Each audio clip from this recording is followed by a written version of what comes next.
बिस्मिल्लाहिर्रहमानिर्रहीम। अस्सलाम वालेकुम नादरीन, आप यूट्यूब चैनल देख रहे हैं। मैं इमरान खान हूँ। नादरीन, सबसे पहले तो पाक फ़ौज के तर्जुमान DGISPR अहमद शरीफ ने एक प्रेस कॉन्फ्रेंस की है। ये प्रेस कॉन्फ्रेंस तो बड़े अच्छे मौजू पे थी। इंडिया के साथ पाकिस्तान की गुज़िश्ता साल लड़ाई हुई। मार्का हक का भी उसे नाम दिया जाता है पाकिस्तान की जानिब से। बयानुल मरसूस उस ऑपरेशन को कहा जाता है, जबकि इंडिया ने जो ऑपरेशन किया था उसका नाम था ऑपरेशन सिंदूर। उसमें पहले इंडिया ने अटैक किया, पाकिस्तान में बहुत सारे टारगेट्स को उन्होंने हिट किया। बहावलपुर में, मुख्तलिफ शहरों में, मुरीद के में, बहुत सारी जगहों पे उन्होंने बमबारी की। कुछ हमारी एयर बेसिस पे भी उन्होंने बमबारी की। और फिर पाकिस्तान ने इंडिया के तैयारे गिराए एक एयर कॉम्बैट में, और इसमें इंडिया को बहुत शर्मिंदगी हुई। पाकिस्तान ने उस वक्त जो इतला आई, 6 तैयारे गिराए थे। फिर डोनाल्ड ट्रंप ने बढ़ाते बढ़ाते उनकी तादाद 10 से ज़्यादा कर दी है। और अब तो पाकिस्तान की जो फ़ौज है वो भी ये कह रही है कि उसमें कुछ बड़े कीमती ड्रोन्स भी थे भारत के। तो ये कुल मिलाकर भारत का नुकसान 8 तैयारों का अब बताया जा रहा है कि भारत को ये नुकसान हुआ था। तो भारत के लिए एक शर्मिंदगी है। बहुत बड़ा मुल्क है, बहुत ताकतवर मुल्क है, बहुत बड़ा बजट है उसका, बहुत बड़ी इकॉनमी है उसकी, और प्रोफेशनल फ़ौज भी है भारत की। लेकिन इसके बावजूद पाकिस्तान ने अपनी हिकमत अमली से और प्लानिंग से नुकसान दिया था। एक चीज़ मैं आपको याद दिलाऊं, आज से 1 साल पहले जब इंडिया और पाकिस्तान की लड़ाई चल रही थी तो पाकिस्तान लड़ाई से गुरेज कर रहा था। उस वक्त के वीलॉग्स अगर आप उठाकर देखें तो मैं बार बार ये कह रहा था कि पाकिस्तान को चाहिए कि जवाब दे, पाकिस्तान को चाहिए कि इस लड़ाई को उठाए और उठाकर इंडिया में ले जाए। जब इंडिया को इस लड़ाई की गर्मी का एहसास होगा तो फिर उन्हें पता चलेगा कि लड़ाई होती क्या है। इंडिया लगातार मार रहा था, पाकिस्तान जो है वो बैकफुट पे था। लेकिन जब पाकिस्तान ने जवाब दिया तो उसके बाद फिर जंगबंदी हो गई। तो पूरा पाकिस्तान पाकिस्तान के साथ खड़ा था, पाकिस्तान की फौज के साथ खड़ा था, क्योंकि इंडिया के साथ लड़ाई हो रही थी। लेकिन उसके बाद आसिम मुनीर साहब ने सारी लड़ाई का क्रेडिट अकेले ले लिया, और वो क्रेडिट लेके फील्ड मार्शल बन गए। उन्होंने एक्सटेंशन भी ले ली, इस्तिस्ना भी ले लिया, और अपने सियासी मुखालिफिन को कुचलने के लिए इस जंगी कामयाबी को उन्होंने इस्तेमाल किया। हमने देखा कि पाकिस्तान तहरीक इंसाफ को, इमरान खान साहब को, उनसे जुड़े हुए लोगों को, जो आसिम मुनीर साहब की मुखालिफ सियासी जमात है, उसको बहुत ज़्यादा कुचला गया, बहुत ज़्यादा उनके ऊपर तशद्दुद किया गया, उन्हें निशाना बनाया गया इस बयानुल मरसूस में मिलने वाली कामयाबी के बाद। तो ये एक आदमी की कामयाबी नहीं थी, पूरी कौम की कामयाबी थी, पूरे मुल्क की कामयाबी थी। कोई एक आदमी ना इसका क्रेडिट ले सकता है और ना उसे दिया जाना चाहिए। देखिए, पाकिस्तानियों का तो फार्मूला है सादा सा, दुश्मन से लड़ोगे तो साथ देंगे, हमसे लड़ोगे तो मात देंगे। सीधी सीधी बात है। जब आप दुश्मन के साथ लड़ते हैं तो सारा पाकिस्तान आपके साथ होता है, लेकिन जब आप पाकिस्तानियों के साथ लड़ते हैं तो पाकिस्तानी फिर आपको शिकस्त देते हैं, जैसे पाकिस्तानियों ने आपको 8 फरवरी 2024 को शिकस्त दी थी। DGISPR ने कुछ बड़े हैरान कुन बयान दिए। एक स्टेटमेंट DGISPR ने दिया। देखिए, अगर वो बात करते ना सिर्फ इंडिया के मामले में तो आज की प्रेस कॉन्फ्रेंस बड़ी मज़ेदार रहती। वो सिर्फ इंडिया पे बात करते, इंडिया के हवाले से बात करते, बयानुल मरसूस पे बात करते, 1 साल गुजर गया उन्हीं यादों पे बात करते, कुछ फैक्ट्स हमारे सामने रखते, तो वो रिपोर्ट होते, वो बड़ा अच्छा लगता। लेकिन DGISPR, क्योंकि पाकिस्तान की फौज काफ़ी हद तक मिलिट्री एस्टेब्लिशमेंट पोलिटिसाइज हो चुकी है और हमेशा से ही है, तो वो सियासत पे बात करने से बाज नहीं आए। उनसे सवालात भी किए गए, उन्होंने जवाब भी दिए। हालांकि वहां पे एक रिक्वेस्ट की जा सकती थी कि आज का हमारा ये सारा का सारा जो सेशन है ये नॉन पॉलिटिकल है, इस पे हम सिर्फ और सिर्फ बात करेंगे बयानुल मरसूस पे, और हम बात करेंगे इंडिया के साथ होने वाले मार्का हक पे, और किसी चीज़ पे बात नहीं होगी। लेकिन फिर सारी बात नहीं हुई। DGISPR ने एक बड़ा हैरान कुन बयान दिया, लेकिन वो इंडियन फौज के बारे में दिया। ज़रा बयान आप सुनिए और गौर से सुनिए, और आप सोचिए कि ये बयान सुनने के बाद आपके दिमाग में कौन सी फौज आती है। पहले आप ये बयान सुन लीजिए DGISPR का। अंग्रेजी में स्टेटमेंट है, ये सुन ले, फिर मैं आपको तर्जुमा बताता हूं। This is dangerous if you politicize your military and you militarize your politics. And we are seeing that happening over there. जी, आपने ये स्टेटमेंट सुन लिया DGISPR का। अगर आप अपनी फौज को सियासत ज़दा करेंगे या अपनी सियासत को मिलिट्री ज़दा करेंगे तो ये चीज़ बहुत ख़तरनाक है। ये हम भारत में देख रहे हैं। ये DGISPR ने कहा, फौज को सियासत ज़दा करेंगे या अपनी सियासत को मिलिट्री ज़दा करेंगे। देखिए, मुझे पाकिस्तान की फ़ौज से प्यार होना चाहिए ना, मैं तो पाकिस्तानी हूँ और मेरी फ़ौज भी पाकिस्तान की फ़ौज है। तो इंडियन फ़ौज तो वो फ़ौज है जिसके साथ पाकिस्तानी फ़ौज लड़ती है, और हमेशा हमने पाकिस्तान के बयानियों को सपोर्ट किया। लेकिन सच सच होता है ना। देखें, 4 मार्शल्लाह इंडिया में लगे हैं या पाकिस्तान में लगे हैं? कहाँ की फ़ौज है जिसने सियासत की है? 4 मार्शल्लाह तो लगे हैं जनाब पाकिस्तान में। और जो आर्मी डिक्टेटर्स हैं वो सुदूर कहां पे बनते रहे, इंडिया में बनते रहे या पाकिस्तान में बनते रहे? पाकिस्तान में बनते रहे। पाकिस्तान की फौज ने हुकूमतें गिराई हैं या इंडियन फौज ने हुकूमतें गिराई हैं? पार्लियामेंट हाउस के ऊपर, पीटीवी के ऊपर, वजीर आजम हाउस के ऊपर कब्जा पाकिस्तान की फौज ने किया है या इंडियन फौज ने इंडिया के अंदर यह काम किया है? भारत में कोई SIFC तर्ज का इदारा नहीं बनाया जाता, पाकिस्तान में बनाया जाता है। भारतीय फौज कोई बहुत बड़े कमर्शियल कारोबार भी नहीं करती, मैं उसकी तारीफ नहीं कर रहा, लेकिन मैं फर्क आपको बता रहा हूं कि DGISPR को यह स्टेटमेंट नहीं देना चाहिए था। स्टेटमेंट देने से पहले उन्हें देखना चाहिए था कि वो खुद कहां खड़े हैं। सियासतदानों का अगवा करके जबरदस्ती फैसले और तरमीम नहीं करवाई जाती, भारत में, पाकिस्तान में करवाई जाती हैं। वहां फौजी अफसरान के बैनर्स और पोस्टर सड़कों पर और इंतखाबात में नहीं लगाए जाते कि जनाब ये मेरा जर्नैल से ताल्लुक है, ये फील्ड मार्शल की जमात है हमारी, हम उनको सपोर्ट कर रहे हैं, आप हमें वोट डालें। इस तरह वहां भारत में वोट नहीं मांगे जाते, ये पाकिस्तान में किया जाता है। भारत में वहां के मिलिट्री चीफ जो है वो एक्सटेंशंस वगैरह इस तरह की चीजें नहीं लेते, इन चक्रों में नहीं पड़ते। यहां पाकिस्तान में इन चक्रों में बहुत ज्यादा पड़ते हैं, भारत में ये चीजें बहुत कम है। फिर वहां जो है पुलिस वाला भी एक फौजी ऑफिसर को पूछ सकता है, यानी कानून की इस हद तक बालादस्ती है कि वो कम से कम फौजी जवाबदेह होता है, अगर पुलिस वाला भी उसको पूछना चाहे तो पूछ सकता है। वहां फौज पूरा इलेक्शन चोरी नहीं करती भारत में, पाकिस्तान में तो पूरा का पूरा इलेक्शन ही चोरी हो गया ना। इलेक्शन कमिश्नर की तो औकात ही नहीं है, एक आवाज दें आर्मी चीफ तो वो बेचारा दौड़ा जाता है फाइलें हाथ में लेकर। लेकिन भारत के अंदर जो इलेक्शन कमिश्नर है वो बहुत आजाद है, बहुत ताकतवर है, और वो इलेक्शन करवाते हैं अपनी मर्जी से। तो उनका आर्मी चीफ मुल्की और आलमी मामलात के अंदर मुदाखलत भी नहीं करता, ना मईशत में मुदाखलत करता है, ना दाखिली पॉलिसीज में मुदाखलत करता है, ना खारजी पॉलिसीज में मुदाखलत करता है। आज मेरे सुनने वाले जो लोग हैं उनमें से ज्यादातर को यह पता भी नहीं होगा कि इंडिया का आर्मी चीफ कौन है, लेकिन आप सब जानते हैं कि पाकिस्तान का आर्मी चीफ कौन है। डोनाल्ड ट्रंप से पूछे ना इंडिया का आर्मी चीफ कौन है, वो नहीं बता पाएगा। पाकिस्तान का आर्मी चीफ क्योंकि गैर निसाबी सरगर्मियों में इतना ज्यादा मुतहर्रिक रहता है, वो सारे काम करता है जो उसके करने के नहीं है, लिहाजा वो हाईलाइट में भी रहता है।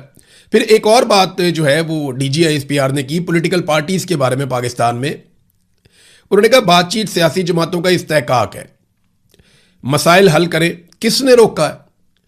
अफवाज सियासत में स्टेक होल्डर नहीं है, हम किसी सियासी सोच की नुमाइंदगी नहीं करते। देखें DG साहब ऐसे तो ना करें ना। मुझे जब ISI उठाकर लेकर गई थी तो 5 महीने मेरे से सिर्फ सियासी मुतालबात कर रही थी कि ये प्रेस कॉन्फ्रेंस कर दो, ये बात कह दो, वो बात कर दो, इसके खिलाफ झूठी गवाही दे दो, फलाने सियासतदान को सपोर्ट कर दो हमारे कहने पर, और फलाने सियासतदान को सपोर्ट ना करो क्योंकि हमारे आजकल वो खिलाफ है। तो ISI तो 5 महीने सियासत ही कर रही थी। और क्या कर रही थी जब मैं उनकी जबरी तौर पे गुमशुदगी के दौरान मैं उनकी हिरासत में था? वो यही काम कर रहे थे। आपने खुद एक सियासी जमात को इंतशारी करार दिया, उसके लीडर को ज़हनी मरीज करार दिया, और आपने ये भी कहा कि इंतशारियों के साथ कोई बातचीत नहीं हो सकती। कई कई घंटे की प्रेस कॉन्फ्रेंस आपने एक पॉलिटिकल पार्टी के खिलाफ की, फिर आप कहते हैं फौज का सियासत से कोई ताल्लुक नहीं है। ये इस सदी का सबसे बड़ा झूठ है जो DGISPR बोलते हैं। यानी सियासतदान खुद बेचारे कहते रहे हैं, 2024 में जब मुज़ाकरात हो रहे थे वो कहते थे हमारे बस में कुछ नहीं है, हम PMLN वालों से, पीपल्स पार्टी वालों से बात करते हैं, वो हाथ खड़े कर देते हैं। आप कह रहे हैं आपका सियासत में किरदार कोई नहीं है। ख्वाजा आसिफ जो आपका वजीर दिफा, आपका बॉस है, आपके बॉस का भी बॉस है, वो कहता है जी पाकिस्तान में हाइब्रिड सिस्टम चल रहा है, दोगला निजाम, यहां पे फौज हुकूमत खुद कर रही है हमारे साथ मिलकर। आपके बॉस का बॉस ये कहता है कि फौज सियासत में है, और आप ये कहते हैं फौज सियासत में नहीं है। जनरल बाजवा भी सियासत में था और वो साबित हो रहा है। अब रोजाना की बुनियाद के ऊपर इसके ऊपर गवाही दी जा रही है और मौजूदा सियासतदान दे रहे हैं। ये जब कब आसिम मुनीर साहब नहीं होंगे ना इस सीट के ऊपर, तो आप देखिएगा कि ये जितने लोग आजकल सलाम ठोकने आते हैं ना, ये सारे कहानियां मार्केट में फैलाएंगे कि आसिम मुनीर ने किसको क्या कहा था, किसको क्या कहा था, किसको क्या कहा था। लोग इसके ऊपर किताबें लिख देंगे। अब 2024 में जब मुज़ाकरात हो रहे थे हुकूमत के और अपोजिशन के, तो उस वक्त इमरान खान साहब से एक मुलाकात करवानी थी।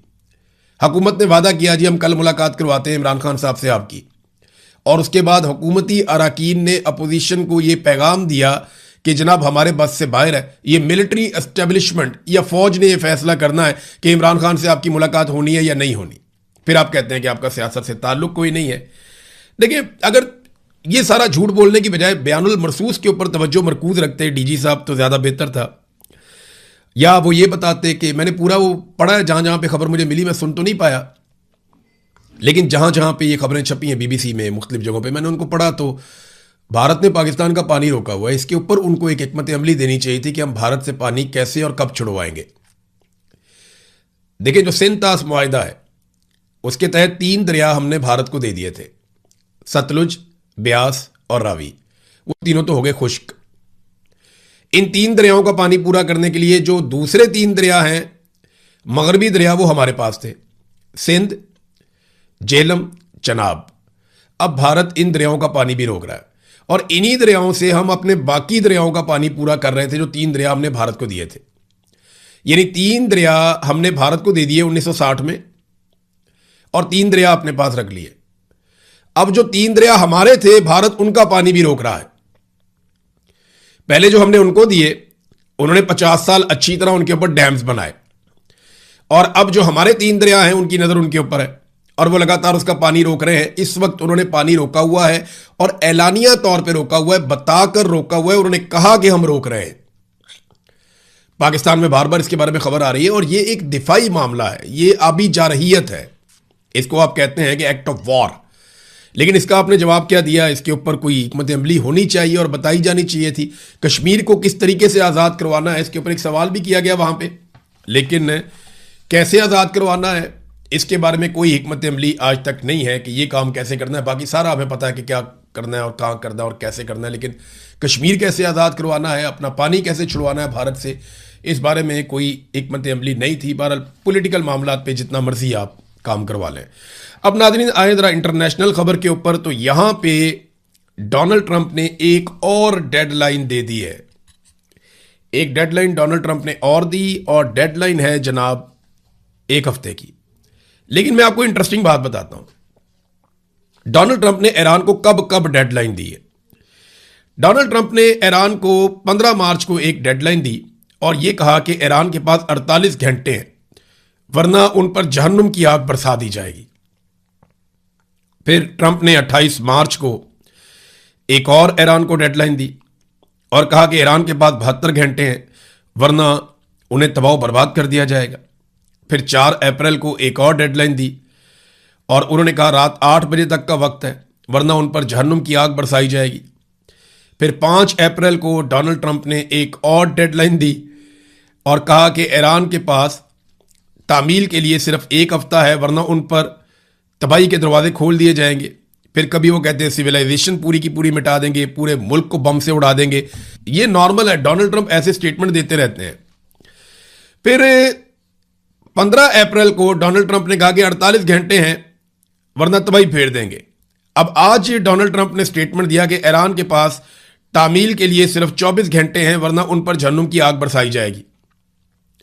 और अभी थोड़ी देर पहले डोनाल्ड ट्रंप के हवाले से एक और बयान आया जिसमें उन्होंने अपनी डेडलाइन को एक मरतबा फिर 1 हफ्ते तक बढ़ा दिया है। ये है नाजरीन डोनाल्ड ट्रंप की डेडलाइंस। अब जब एक आदमी इतनी ज्यादा डेडलाइंस दे रहा है बार बार बार बार बार बार, तो उसकी क्रेडिबिलिटी खराब हो रही है। और बदकिस्मती ये अमेरिका की है कि अमेरिका एक बड़ा और तगड़ा मुल्क है, दुनिया के ऊपर रूल करता रहा है, अब भी कर रहा है, लेकिन उस मुल्क की क्रेडिबिलिटी खराब हो रही है डोनाल्ड ट्रंप के बार बार बयानात से भाग जाने की वजह से। वॉल स्ट्रीट जर्नल की एक रिपोर्ट आई है, उसके मुताबिक अमेरिका ने ईरान के सामने एक नया जौहरी फ्रेमवर्क का खाका पेश किया है। अमेरिका का इशू ये है कि वो चाहता है कि जो एटम बम का मामला है ईरान का, वो हल हो जाए। तो उन्होंने एक नया फ्रेमवर्क दिया है। अगर तेहरान इस पर इत्तफाक करता है तो 30 रोज़ा मुज़ाकरात जो है उनका आगाज हो जाएगा। और इसकी जो अहम शिक्के हैं वो क्या है, वॉल स्ट्रीट जर्नल ने जो छापा उनके मुताबिक ईरान इस बात का एतराफ़ करे कि वो जौहरी हथियार हासिल करने की कोशिश नहीं कर रहा, ये तो वो पहले ही कह चुके हैं। फिर ये कहा कि जो ईरान की 3 तनसीबात हैं जहां पे वो यूरेनियम को अफसूदा करता है, चाहे वो अस्फहान में है, नतंज में है, वर्दो में है, वो कह रहे हैं जी उनको ख़त्म किया जाए। तीसरी शर्त यह है कि ज़ेरे ज़मीन जो जौहरी सरगर्मियां हैं उन पर मुकम्मल पाबंदी होनी चाहिए। चौथी शर्त यह है कि जब ज़रूरत पड़े मुआयना करने की तो ईरान जो है वो हर किस्म की उसके अंदर कॉपरेशन दे। अगली शर्त यह है कि यूरेनियम की अफसूदगी पर ईरान में 20 साल पाबंदी लगे। पहले ये मुस्तकिल लगाने चाह रहे थे, अब 20 साल की शर्त रख दी गई है। और एक आखिरी शर्त इसमें यह है यूरेनियम के हवाले से कि जो अफसोदा शुदा यूरेनियम है उसके तमाम ज़खायर मुंतकिल कर दिए जाएं ईरान से बाहर। अब ये शराइत अमेरिका ने रखी हैं। आपने हुर्मुज़ को दोबारा खोलना और अमरीकी नाकाबंदी में नरमी भी इसके अंदर एक चीज़ शामिल है। और साथ उन्होंने कहा जी पाबंदियों का हम खात्मा करेंगे ईरान की कारकर्दगी की बुनियाद के ऊपर कि अगर ईरान अच्छा काम करेगा तो पाबंदियां हम खत्म कर देंगे, अदरवाइज फिर हम खत्म नहीं करेंगे। अब आलमी सतह के ऊपर जितने भी एक्सपर्ट्स हैं वो सारे एक ही बात कर रहे हैं और बार बार यही बात कर रहे हैं। बरतानिया के साबिक नेवी चीफ हैं, उन्होंने भी ये बात की है। जितने एक्सपर्ट हैं उन सबका कहना है कि अगर दिफाई नुक्ता नज़र से देखा जाए तो ईरान बहुत कम इम्कान है कि आबने हुर्मुज़ को छोड़ देगा या उसका कंट्रोल छोड़ देगा। यानी ईरान बेवकूफ़ होगा अगर आबने हुर्मुज़ का कंट्रोल छोड़ देगा। वजह यह है कि उसके हाथ में एक ऐसी सोने की चिड़िया आ गई है जिससे ना सिर्फ वो अपनी मईशत खड़ी कर सकता है बल्कि दिफाई नुक्ता नज़र से उसको इसका बहुत फ़ायदा है। और ये ईरान के लिए एक तरह से सिक्योरिटी की जमानत बन गई है। ये उनकी एक स्ट्रेटेजिक एक बहुत बड़ी कामयाबी है। तो आपने हुर्मुज़ को कभी नहीं छोड़ेगा, ये उसकी कौमी सलामती के साथ जुड़ गई है। जंग शुरू करते वक्त किसी को इस बात का अंदाजा नहीं था कि ईरान आबने हुर्मुज़ से काबू कर लेगा पूरे निज़ाम को, लेकिन ईरान को यह मौका मिला और अमेरिका ने उसे यह मौका दिया और उन्होंने काबू कर लिया। अब बरतानिया की इंटेलिजेंस ऑफिसर हैं और जियोपॉलिटिकल माहिर हैं एलिस्टर क्रुक, उन्होंने एक स्टेटमेंट दिया। उन्होंने कहा जी ईरान ने अमेरिका को अपनी शराइत पर नया मुआहिदा कबूल करने के लिए 30 दिन की मोहलत दे दी है। यानी एक डेडलाइन ईरान ने भी दी है डोनाल्ड ट्रंप को कि आपके पास 30 दिन है, अब आराम से फैसला कर लें, हमारी शराइत फलां फलां है। अब यह बहुत तेजी से पूरी सूरत बदल रही है।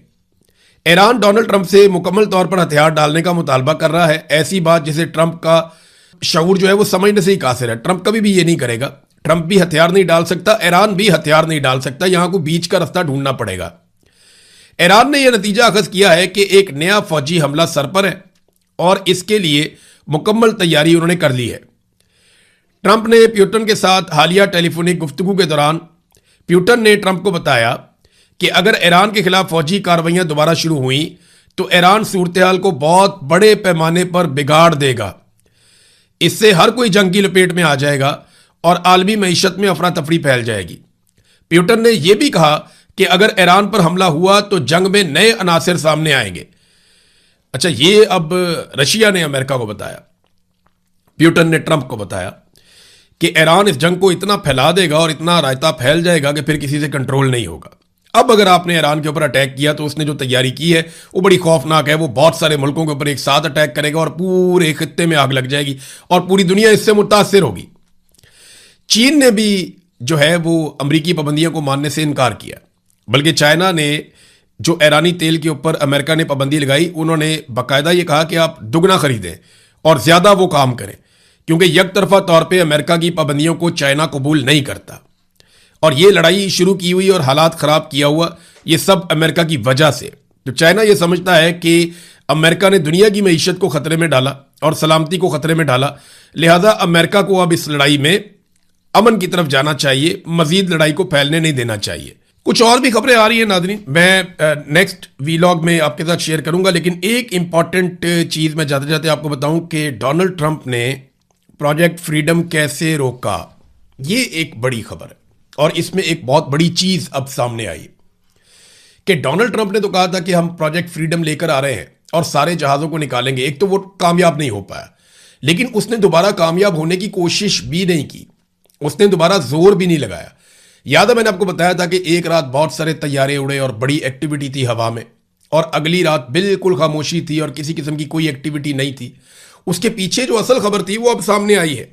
ट्रंप ने तो ये पाकिस्तान के खाते में डाल दिया ना। वो डोनाल्ड ट्रंप जो कहता है पाकिस्तानी कहते हैं जनाब हम जैसे आप कहते हैं वैसे ही हमने कहा था। अच्छा, हमने कहा था, जी ठीक है, हमने ही कहा था। तो असल में क्या हुआ था, सऊदी अरब ने प्रिंस सुल्तान एयरबेस और फिजाई हदूद अमेरिका के लिए बंद कर दी, जिसकी वजह से प्रोजेक्ट फ्रीडम डोनाल्ड ट्रंप का नाकाम होकर रुक गया। ये एनबीसी की एक रिपोर्ट आई है, उसके मुताबिक डोनाल्ड ट्रंप ने खलीजी इत्तेहादियों से कोई मुशावरत किए बगैर प्रोजेक्ट फ्रीडम यानी आबना हुर्मुज़ में जहाज़ों को महफूज नकलो हरकत का एक ऑपरेशन उसका ऐलान कर दिया। तो सऊदी अरब ने फौरन अमेरिका को प्रिंस सुल्तान एयरबेस और अपनी फिजाई हदूद इस्तेमाल करने से इनकार कर दिया। डोनाल्ड ट्रंप ने मोहम्मद बिन सलमान को टेलीफोनिक कॉल भी की, लेकिन कोई फायदा नहीं हुआ। ऑपरेशन शुरू होने के बाद कतर से राब्ता किया गया, जबकि ओमान को तो ऐलान के बाद ही खबर दी गई। नतीजा यह निकला कि खलीज के अहम तरीन इत्तेहादियों को अंधेरों में रखकर यकतरफा फैसला करने की कीमत वाशिंगटन को बहुत भारी पड़ी। सऊदी रद्देअमल के सामने डोनाल्ड ट्रंप को प्रोजेक्ट फ्रीडम को रोकना पड़ा। यह खित्ते की एक बहुत बड़ी डेवलपमेंट है, बहुत बड़ी ब्रेकिंग न्यूज है। एक तरफ यूएई जो इसराइल और अमेरिका के साथ मिलकर ईरान के खिलाफ सख्त फौजी इकदाम को बढ़ावा दे रहा है, वहीं सऊदी अरब ने मुमकिन फौजी कार्रवाई का रास्ता रोका है। यह यूएई और सऊदी अरब के बिल्कुल मुख्तलिफ खारजा पॉलिसी को भी जाहिर कर रहा है। तो नादरीन, इस खबर से आप बहुत सारा कुछ समझ सकते हैं। फ्यूचर में हम इस पर बात करेंगे। अब तक के लिए इतना ही। अपना ख्याल रखिएगा, अपने इस चैनल का भी। अल्लाह हाफिज।